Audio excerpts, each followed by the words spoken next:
Em nome do Pai, do Filho e do Espírito Santo. Amém.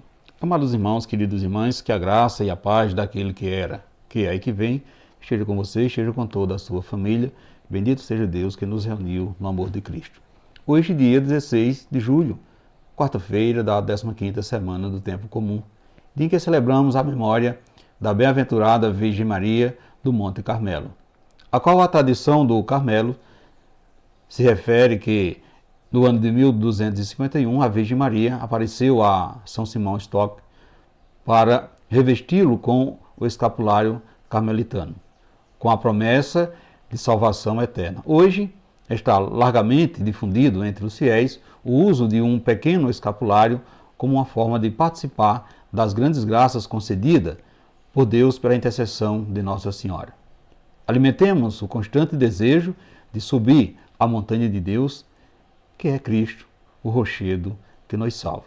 E assim temos a grande alegria de convidar sua família para partilharmos a palavra de Deus, onde iremos refletir o Evangelho de Mateus no capítulo 12, versículo do 46 ao 50.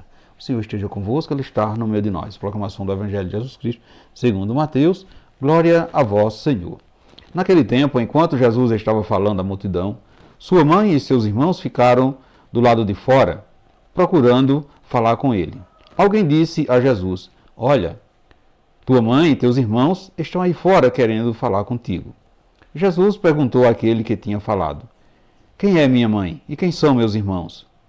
E estendendo a mão para os discípulos, Jesus disse: eis minha mãe e meus irmãos, pois todo aquele que faz a vontade do meu Pai, que está nos céus, este é meu irmão, minha irmã e minha mãe. Palavra da salvação, glória a vós, Senhor. Caros irmãos, queridas irmãs, hoje é a grande festa da Ordem dos Carmelitas e da grande família dos devotos de Nossa Senhora do Carmo. O Monte Carmelo era célebre no Antigo Testamento pela sua rica vegetação, mas sobretudo porque foi teatro de grandes acontecimentos ao tempo do profeta Elias. Então, fugindo dos ímpios do rei Acabe, Elias escondeu-se numa gruta do Monte Carmelo e de lá viu uma nuvenzinha da qual devia chover abundantemente água sobre a terra árida. Pela oração de Elias, no Monte Carmelo, caiu fogo do céu sobre seu holocausto, como prova evidente que Deus estava com ele e não com os falsos profetas. Podemos perceber isso lá no primeiro livro dos Reis.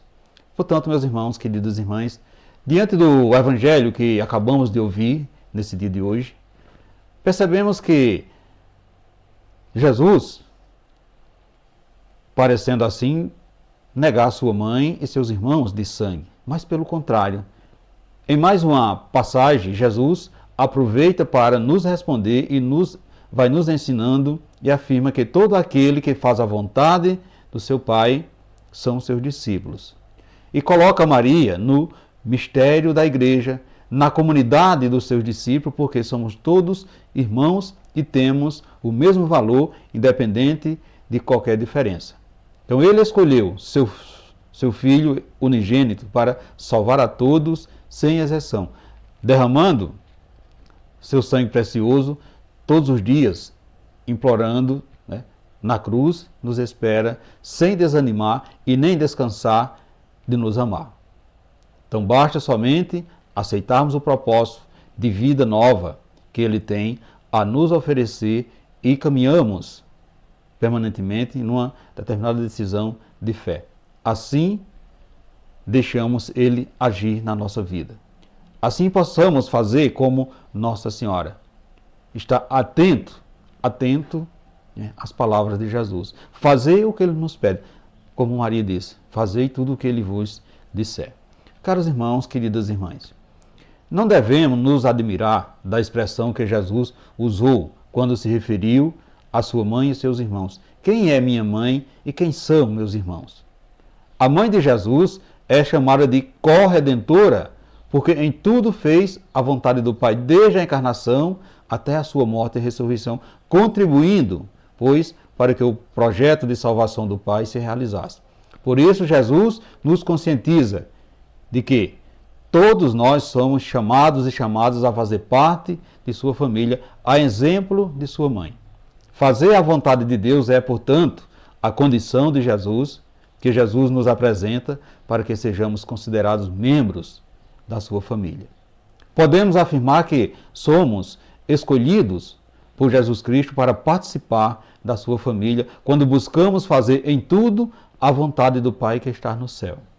Caros irmãos, queridas irmãs, Ele mesmo diz e aponta para nós como fez quando distinguiu os seus discípulos. Eis minha mãe, eis os meus irmãos. Pois todos, aquele que faz a vontade do meu Pai que está no céu, esse é meu irmão, essa é minha irmã e minha mãe. Então perceba que a vontade do Pai é que todos nós, pela fé em Jesus Cristo, alcançamos a salvação e a vida eterna sem fim. Assim como estendeu a mão para os seus discípulos e o considerou na mesma condição de mãe e de irmã seus, Jesus nos aponta a sua mão e nos acolhe como membros de sua família, se estivermos dispostos e dispostas a fazer a vontade de Deus expressada na sua palavra.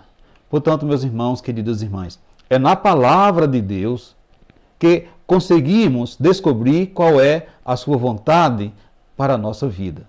Portanto, hoje, Jesus nos distingue como pessoas especiais, discípulos e discípulas dignos de ser chamados filhos de Deus Pai, tendo Maria como mãe, irmãos seu e motivado pelo poder do Espírito Santo a fazer a vontade do Pai. Meus irmãos, queridas irmãs, você também se considera da família de Jesus Cristo? O que você entende por fazer a vontade de Deus? Você é um discípulo ou uma discípula de Jesus? O que falta para que você faça a vontade do Pai aqui na terra do jeito que ela acontece no céu? Reflita isso nesse dia de hoje, meus irmãos, queridas irmãs. E peçamos ao Pai para reforçar os laços que nos ligam aos nossos irmãos e irmãs de fé, de forma a testemunhar que formamos uma grande família cujo Pai és tu, esse Deus de bondade. Assim seja. Amém. Meus irmãos, queridas irmãs, desejo a você e toda a sua família uma santa e abençoada quarta-feira e que desça sobre vós a bênção desse Deus que é todo-poderoso, Ele que é Pai, Filho e Espírito Santo. Amém. E ficamos todos na paz de Cristo.